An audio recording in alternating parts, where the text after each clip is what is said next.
Hi everyone, it's Anya, and since it's recently turned into the season of winter here in the Northern Hemisphere, I wanted to give you a little background video about winter and Qigong practices and Chinese medicine, just really super brief introduction.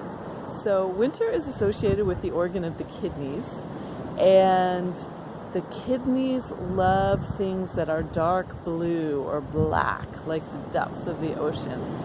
So if you want to build your kidneys, especially wintertime is a great time to do that, but anytime, you want to eat things that are black, like black beans or black sesame seeds.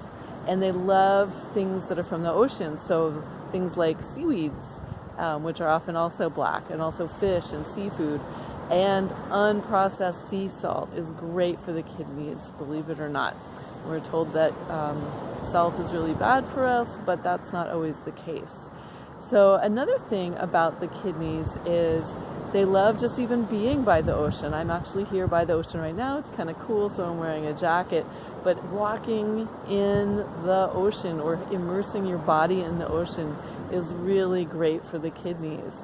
And the reason I say walking is because the kidney meridian starts on the ball of the bottom of each foot. And so just walking in that water starts to activate the kidney meridian and helps you strengthen your kidneys. So if you're able to take a vacation by the beach for the winter, it's awesome for your kidneys.